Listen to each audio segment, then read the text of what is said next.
Amen. Gee my geleentheid om ons aanlyn gehoor te verwelkom, baie welkom. Ons vertrou dat julle die diens saam met ons gaan geniet vanoggend en mag die Heilige Gees regtig in en deur julle werk. Mag julle harte oop wees om die woord te ontvang. Ek is opgewonde in my hart vanoggend. Ek wil graag met jou woord deel. As jy nuut is by die kerk, ek hou daarvan om te beweeg want ek is in my hart oortuig dat ons die woord preek met ons stem, met ons oë, met ons hande, met ons gesigte, met alles wat in ons is. So as jy sien ek kom verby hierdie punt, dan steek jy jou hand op en jy maak so. OK. En aan hierdie kant as jy sien ek kom verby hierdie punt, dan steek jy jou hand op en jy maak so. En dan gaan ek nou veg met ons kameramanne. Ek wil volgens met jou gesels oor 'n tema, wat doen jy terwyl jy wag? Wat doen jy terwyl jy wag? Sien, van ons gaan gewoonlik in 'n spreekkamer in by 'n dokter en dan tel jy 'n tydskrif op vir die eerste keer in 15 maande. Daar is nie 'n tydskrif in jou huis nie, maar wanneer jy by 'n spreekkamer kom, moet jy hierdie urge om 'n tydskrif te lees. En jou hand opsteek. Van ons is op Instagram, ander van ons is op Facebook, ander van ons gebruik hierdie tyd om net stil te wees en net stil te word. Ander van ons is baie oomblik net so siek dat jy niks wil doen nie. Dis Here kan hulle net gou maak asseblief. En ek het vir lank in my lewe met hierdie ding gesukkel oor wat doen ons terwyl ons wag. Ek was as mens en as jong seun ongeduldig. Ek hou nie daarvan om te wag nie. Ek wil alles hê nou. Dit moet nou wees. Ek wil dit nou sien. Ek wil nou droom. As ek by die huis is, ek weet nie of julle dit doen, maar partykeer lê ek op die bank en dink ek, Jesus Here, as ek soveel geld gehad het, dan sou ek dit gebou het en dit gebou het en dit gedoen het en dan maak ek al hierdie somme. Doen julle dit ook? Is dit net ek? Jy droom oor al hierdie planne en jy dink, maar as dit môreoggend sou gebeur, wat sou ek daarmee doen? En ek besef van daai oomblik dat wanneer ek en jy wag vir die Here om iets te bring, moet ons onsself posisioneer om reg te wees om te kan uitvoer wat God vir ons bring. As jy wil water skep, het jy 'n emmer nodig. En ek moes leer om geduldig te raak. En ek moet sê aan Zaal, onder die leiding van die Heilige Gees, het my gehelp in hierdie proses, om nie alles te wil hê nou. Ek wil nou weet hoe lyk dit môre, hoe lyk dit oor 2 jaar. Daar's 'n bekende sanger, ken julle vir Queen? Ken julle I'm just a little scaramouche, ken julle daai song? Maar die ander een ook gesing, en het gesê, I want it all, and I want it now. Ons lewe in 'n wêreld waar ons alles wil hê, nou. Maar Lies, wou my nie in die band sit nie, dis ek gaan my geleentheid kry. Ons wil alles hê, en ons wil dit nou hê, en ek besef, daar's iets rondom 'n wagtydperk, en wat ek en jy doen, terwyl ons wag vir die Here gebruik, om ons te posisioneer, om uit te voer wat hy vir ons het. En dis wat die woord sê, in 1 Samuel 16, vers 7 tot 13. Every day, voor ons die skrif lees, you write your story. My vraag aan jou is, what will it be this week? Every day you write your story, what will it be this week? 1 Samuel 16 vers 7 tot 13 sê, maar hy sê vir Samuel, moenie na sy voorkoms of sy buitengewone lengte kyk nie, want ek het hom nie gekies nie. Die Here kyk nie na dieselfde ding as die mens nie, die mens kyk na die uiterlike, maar die Here na die innerlike. Die mens kyk na die uiterlike, maar die Here na die innerlike. Vers 11 sê, en daarop het Samuel vir Isaai gevra, is dit al jou seuns die? En hy het geantwoord, die jongste is nog oor, maar hy pas nou skaap op. Toe sê Samuel vir Isaai, laat hom haal, want ons eet nie voordat hy hier is nie. En my huis het nie daai toegepas nie. Isaai het hom laat haal, hy het 'n rooi gelaatskleur gehad, mooi oë en 'n goeie voorkoms. Kyk wat sê die volgende vers, en toe sê die Here, staan op, salf hom, want is hy. Staan op, salf hom, want is hy. Samuel het die horing met die olie gevat en hom voor sy broers gesalf, en die gees van die Here het van daardie dag af kragtig deur Dawid gewerk, en daarna het Samuel klaargemaak en na Rama toe deurgegaan. Sien, leierskap begin nie by 'n posisie of 'n titel of by mense se goedkeuring nie. Leierskap begin by 'n keuse wat God maak. Leierskap begin by 'n hart wat God kan gebruik. Sien, Dawid was nie die logiese kandidaat nie. Dawid was jong. Dawid was onervare. Dawid was eintlik maar net 'n seun. 'n Skaapwagter in die veld. En Samuel sê, is die al jou seuns? En hy sê, laat hom al, dit is hy.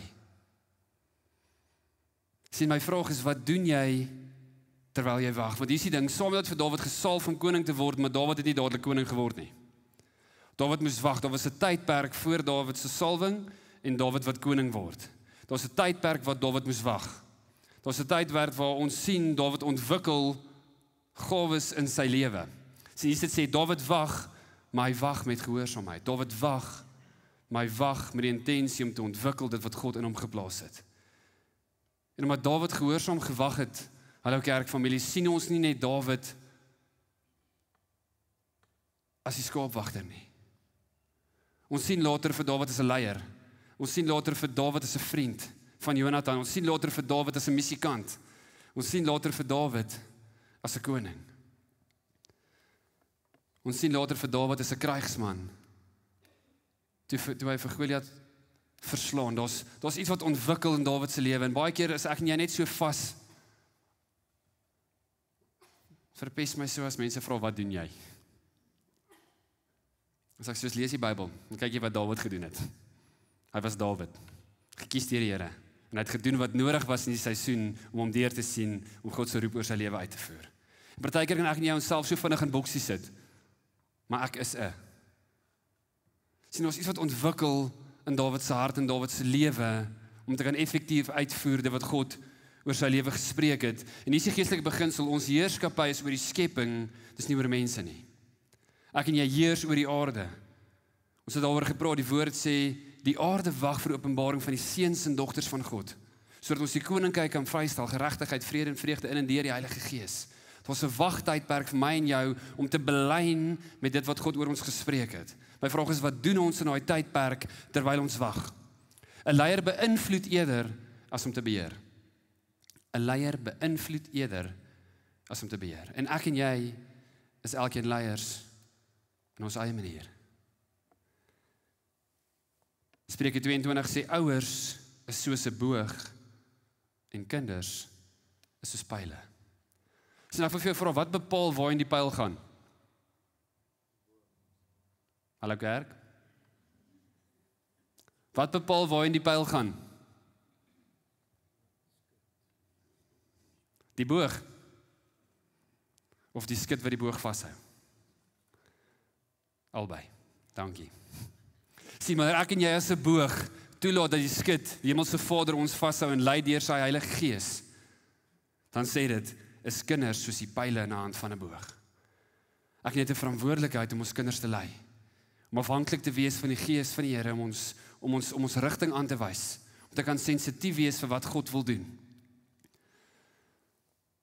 Julle ken nou gesegde, my pa het altyd gesê, when the going gets tough, the tough gets going. When the going gets tough, the tough gets going. Maar hier's wat iemand eendag gesê het, but the tough better get going in the right direction, otherwise the going will end up in a ditch. When the going gets tough, the tough gets going, but the tough, ek en jy, leiers wat geroep is gekies het, better get going in the right direction, otherwise the going will end up in a ditch. Daar's mense wat na ons kyk, daar's mense wat wag vir antwoorde, daar's 'n openbaring wat moet kom deur 'n liggaam van Jesus Christus se kerk wat gereed is, geposisioneer is en wat wag op die woord van God. My vraag is, kan ons vandag saam gehoorsaam wees terwyl ons wag? Sien, gehoorsaamheid stel die salwing vry. Gehoorsaamheid stel die salwing vry. Ons gesê, it's the anointing that breaks the yoke. Ons was vir te lank in die kerk afhanklik van die gawe. Maar die gawe is vir my en jou gegee. Dis die salwing wat die juke breek. Dis die gehoorsaamheid aan die woord van God en die roep oor ons lewe wat die juke breek.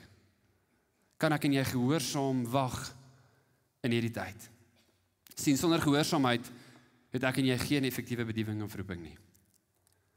Sonder gehoorsaamheid het ek en jy geen effektiewe bediening of roeping nie. Gehoorsaam. Dawid was gehoorsaam aan die roep oor sy lewe. Al moes hy wag. Ons gaan vandag kyk na die lewe van Nehemia, 'n leier wat ook moes wag om te kan vrystel. Ek wil jou aanmoedig, hallo kerk, is jy bereid om geduldig en gehoorsaam te wag in hierdie seisoen? Totdat die oomblik kom, is jy bereid om jouself te posisioneer sodat jy belyn is met wat God in en deur jou lewe wil doen? Of is jy ongeduldig?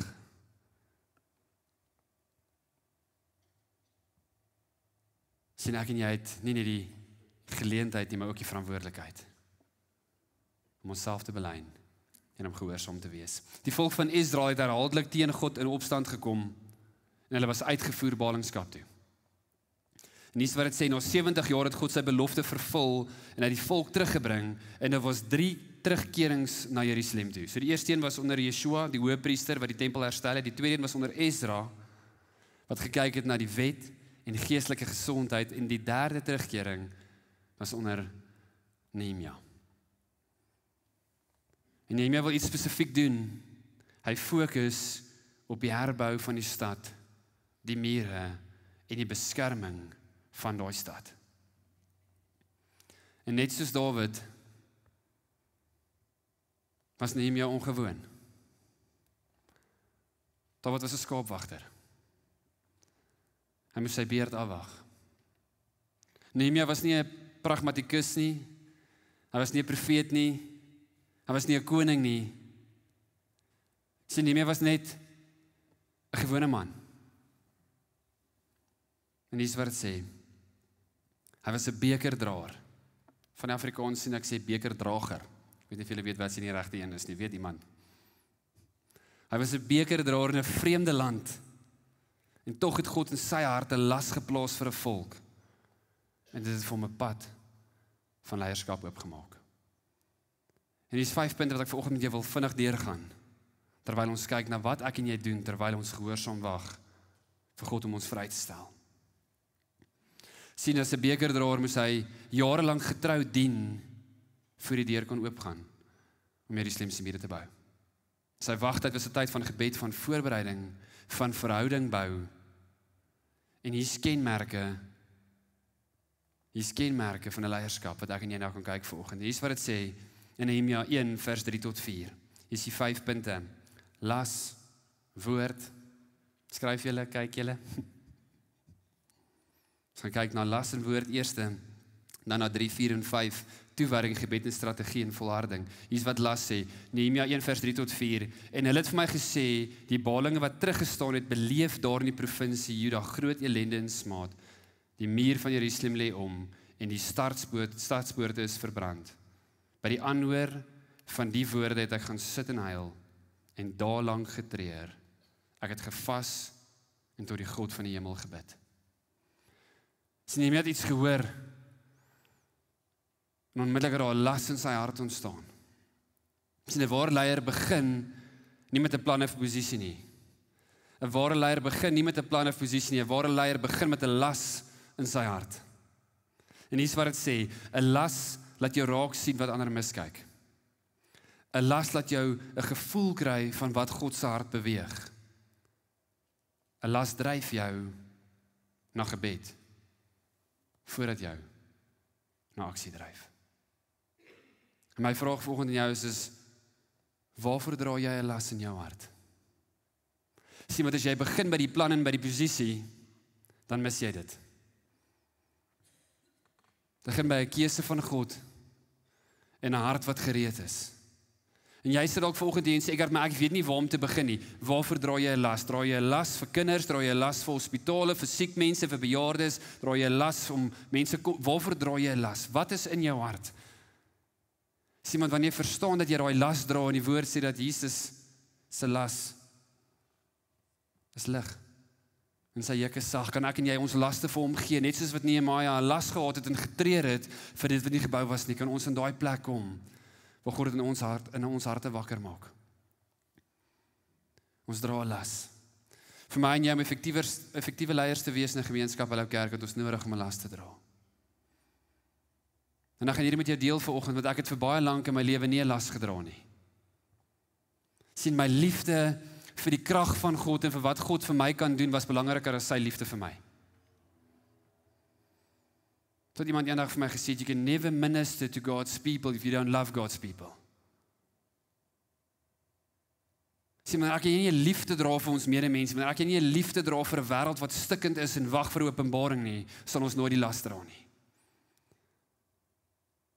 Dis nie vir my en jou nie. Dis vir die wêreld.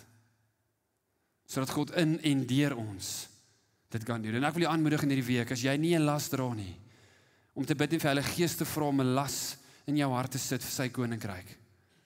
'n Las vir dit wat God jou wil gebruik.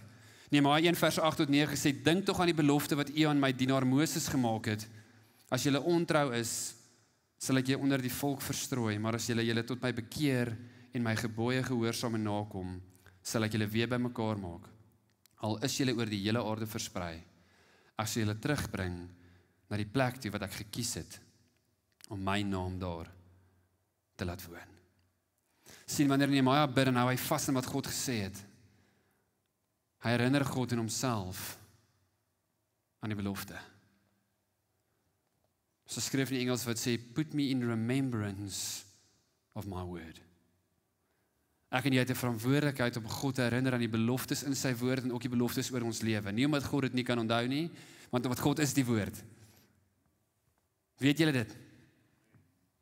Hulle stil vanoggend. Ons lees nie die woord omdat dit vir ons lekker is nie. Ons lees nie die woord omdat dit mooi stories is wat ons kinders vertel nie. My en jou lewe, hallo kerk, is in die woord. Die woord is lewendig. Nehemia herinner God aan die beloftes. En hier is wat dit sê, die woord gee sekerheid in onsekere tye. Dit is 'n sekerheid wat in jou hart kom wanneer jy tyd in die woord van God spandeer. Die woord het jou gefokus op God se karakter en nie jou omstandighede nie. As jy voel dat jy deur omstandighede gaan wat vir jou moeilik is, wanneer jy op die woord fokus, dan sien jy God se karakter en nie jou omstandighede. Iemand het eendag gesê, good sailors are made in rough seas. Good sailors are made in rough seas. As jy die beste wil word, dan moet jy bid vir die golwe. Dan gaan jou nie help nie. Ons gaan deur prosesse in ons lewe van onsekerheid, prosesse waar ons voel, Here, maar ek kan nie meer nie. Here, en hoekom ek? Maar as ons verstaan dat ons lewe gefestig is op hom, dat ons gefondeer is in die woord van God wat lewe bring, dan verstaan ons dat God se karakter nie verander nie. Dat God nog steeds hier is, dat God nog steeds getrou is. En dit help ons om ontslae te raak van hierdie omstandighede. En ek dink Nehemia het op hierdie plek gekom waar hy besef dat hy niks anders kan doen as vir God net herinner aan die woord. Die woord wat hy gehad het oor Israel, die woord wat hy gehad het oor sy volk. 'n Leier wat God se woord ken en daarop bou, lei nie net met strategie nie, maar lei ook met sekerheid. En die wêreld het nodig dat die kerk weer lei met sekerheid. Sien, dis een ding om te lei met strategie. Dis een ding om te lei met mooi praatjies en mooi plannetjies en mooi skerms. Dis 'n ander ding om te lei met 'n sekerheid in jou hart. Dis 'n ander ding om te lei met 'n las in jou hart. Dis 'n ander ding om te lei gefondeer in die woord van God wat lewe bring. En ek is in my hart oortuig dat ons op 'n plek is waar die wêreld dit nodig het, die kerk het nodig om weer te lei met sekerheid. Die kerk is nie hierdie gebou nie.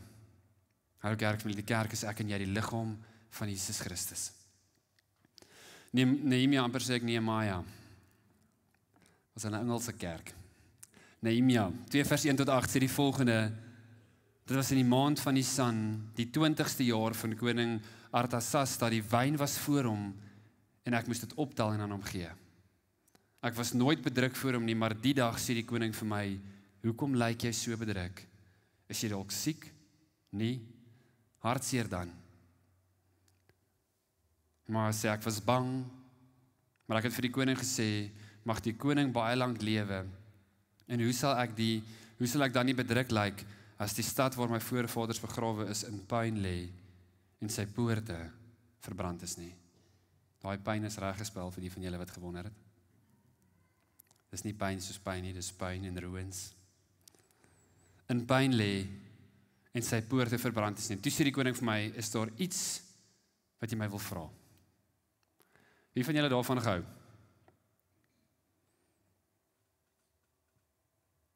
jy by jou mamma en jou pappa aankom toe jy nog 'n klein seentjie was en sê, so iets teen my wil vra. Sê, nee mamma, is iets wat ek wil sê. Gaan dit verder, net vers 7, dit sê, hy was die saak dus goedgesind. Hy het my opdrag gegee, en ek het vir hom 'n tyd aangedui en toe vir hom gevra, as die koning dit goed vind, dat ek briewe kry aan die goewerneurs, aan Wessie vra, sodat hulle my vrye deurgang kan gee, tot ek in Juda aankom.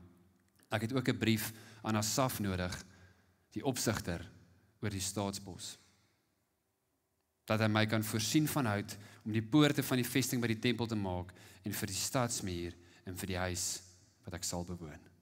En dis 'n storie waar ons sien, waar Nehemia voor 'n koning kom, besig om te doen wat hy elke dag doen, maar in die oomblik wil hy iets vra wat ongewoon is. In die oomblik besef hy dat die las wat hy dra, en die beloftes wat God gegee het nou 'n werklikheid word, dis 'n tyd wat plaasvind, 'n tyd vir Nehemia om te beweeg. En ons het vroeër gelees dat hy vir lank hierdie gedoen het en die gebid het, maar in die oomblik sê hy is bang. En partykeer wanneer ek en jy op daai oomblik kom, wanneer die Here ons vrystel, wanneer ons iets nuuts begin, is daar angs in ons harte.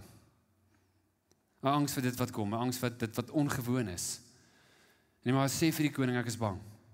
En sê, maar as jy my goedgesind sal wees. Sien, Nehemia se toewyding was op 3 maniere vir my en jou bekend. 1, volgehoue gebed. Hy het maande lank gebid voor hierdie oomblik. Hy het maande lank gebid vir hierdie oomblik, vir die tydsberekening om te kom. My vraag is, wat doen jy terwyl jy wag? Sien, ek hou van die rooi rose, en die sari en die getaway, en alles wat ek en jy vind in daai spreekkamer. Maar waar ons intentioneel en intensief op God wag, dan is ons besig om onsself te posisioneer vir hierdie oomblik. Vir hierdie oomblik wat ons voor die koning kom. Die Engels sê, find you a man uniquely gifted and he shall stand before kings. Daar's 'n oomblik in my en jou lewe waar daar 'n deur moet oopgaan, maar ek en jy moet geposisioneer wees en reg wees om die deur oop te maak. Die vraag is, wat doen jy terwyl jy wag? Sien toe die deur oopgaan, het Nehemia presies geweet wat om te vra. Sien, daar was 'n bereidwilligheid om sy posisie en sy veiligheid op te gee. Om te doen dit wat hy voel God hom voorgeroep het. Daar was 'n oomblik en 'n kans dat sy werk kon verloor wat hy gedoen het. Maar hy besef, die tyd is nou. En hier is wat ek wil sê, toewyding beteken, jy bly getrou aan God se plan, selfs al vra dit moed, tyd en opoffering. Toewyding sê, ek en jy, Hallo Kerkfamilie, bly getrou aan God se plan. Selfs al vat dit tyd, selfs al vat dit moed, selfs al vat dit opoffering. Nehemia 1 vers 11, gebed en strategie. Hy sê, ag Here, luister tog. Het jy al, voel jy partykeer so, het jy al begin met ag? Dis okay, staan in die Bybel. Partykeer voel ek so, ag Here, moet ons weer. Ek sien hierdie prentjie van Nehemia wat sê, ag Here, luister tog na die gebed van die dienaar en na die gebed van die dienaars, hulle vir wie dit 'n vreugde is om die naam te eer. Ek weet nie lekker waar vreugde en ag by mekaar kom nie. Hy begin met 'n ag en dan praat hy oor die vreugde. Maar ek dink hy besef iets van die woord van God, van wie God is, van God se karakter. En hy voel hier, sien, Nehemia was 'n man van voortdurende gebed. En hier is wat die skrywer eendag geskryf het. Hy sê, gebed sonder strategie is wensdenkery. Strategie sonder gebed is selfvertroue. Ware leierskap kombineer albei. Ek gaan dit weer vir jou lees. Gebed sonder strategie is wensdenkery en strategie sonder gebed is selfvertroue. 'n Ware leier kombineer albei. En ek wil jou vra of jy bereid is om jouself te posisioneer in hierdie seisoen terwyl jy op God wag. Sal jy gehoorsaam bly aan sy woord, gehoorsaam aan die roep oor jou lewe, sodat jy strategies kan uitvoer wanneer die oomblik kom. Wanneer die tyd reg is, Laaste punt, volharding. Galasiërs 6:9 sê, laat ons nie moeg word om goed te doen nie, want op die regte tyd sal ons oes insamel, as ons nie verslap nie. Laat ons nie moeg word om goed te doen nie, want op die regte tyd sal ons se oes insamel, as ons nie verslap nie. Sien, die vrug kom op God se tyd, nie my en joune nie. Die vrug kom op God se tyd. En dis wat dit sê, moegheid is normaal, maar opgee is 'n keuse. Ek gaan nie weer sê as jy dit moet hoor. Moegheid is normaal, maar opgee is 'n keuse. Keuse wat ek en jy kan maak. Elke dag van getrouheid bou ons nader aan die eindresultaat. Volharding beteken ook om aan te hou doen wat reg is, selfs wanneer ek en jy nie sien nie. Selfs wanneer ek en jy nie die resultaat sien nie, en ons kies om aan te hou bou, want ons vertrou God se woord oor ons lewe. Want God het reeds die oes in sy kalender. Sy tyd is nie ons tyd nie. Vir party van ons kom daai oes eers eendag wanneer ons Vader ontmoet. Is jy bereid om getrou en gehoorsaam te bly in hierdie seisoen? Wanneer God jou stuur, hallo kerk, beteken nie die pad is maklik nie. Ooreenkoms is nie altyd gelyk aan gemak nie. 'n ja in jou lewe gaan jou partykeer 10 nees kos. Partykeer gaan 1 ja jou 10 nees kos. Ooreenkoms is nie altyd gelyk aan gemak nie. Ek wil afsluit. Dawid se leierskap het begin toe niemand dit verwag het nie. Nehemia se ook. Net 'n doodgewone skaapwagter, net 'n doodgewone draer. Dalk is jy vandag in 'n plek waar jy dink, ek is nie die regte kandidaat nie. Ek is dalk nie die regte kandidaat om 'n verskil te maak nie. Ek is dalk nie die regte kandidaat om hierdie stap in geloof te neem nie. Sien, God kies leiers nie volgens mense se maatstawwe nie. Hy kyk na die hart, kyk na die las, en hy kyk na die gehoorsaamheid. En ek wil jou aanmoedig, vertrou op God se plan. Beplan goed, werk hard. Jy moet nie opgee nie. Habakuk 2 vers 3 sê, die openbaring geld vir 'n bepaalde tyd. Dit sal gou kom, wanneer dit kom beslis. Jy moet net geduldig bly wag, as dit nie gou kom nie, wanneer dit kom beslis. Ons het hierdie week gewerk, deur 'n tyd van gebed. En die tema was, plant 'n saad van verwagting. Ek gaan jou nie vra om jou hand op te steek nie. Ek wil nie jy met die ook in die kerk nie. Maar wil jou aanmoedig. Ons doen 21 dae van gebed. Ons is nou deur week 1. As jy dit nie gedoen het nie, gaan vang dit op. Begin met week 2. Plant 'n saad van verwagting. Want hier is die ding van wag wat ons nie besef nie. Wag is nie passief nie. Wag is aktief. Wanneer ek en jy wag met die doel om onsself te belyn, word wag aktief. Ek wil jou aanmoedig om aktief te wag, gehoorsaam te wag in hierdie seisoen, totdat God dit vrystel. Predikers 3 vers 1 sê, elke ding het sy tyd.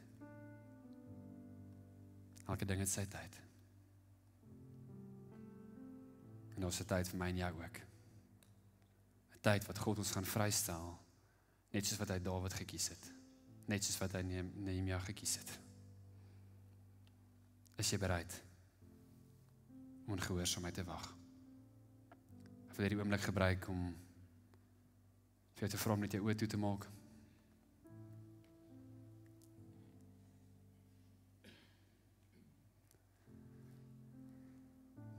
Miskien is jy vanoggend hier en jy het nog nooit die geleentheid gehad om jou hart vir die Here te gee nie. Miskien het jy nog nooit 'n keuse gemaak, een wat sê ek kies Jesus nie.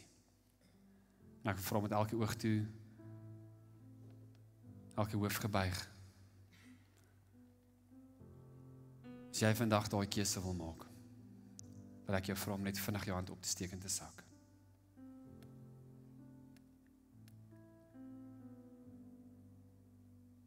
Jy kan net vinnig jou hand opsteek en sak.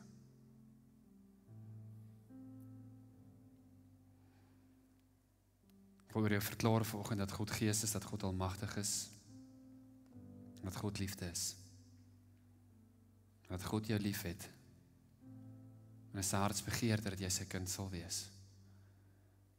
Ek vra dat ons as 'n kerk hardop saam met hulle sal bid.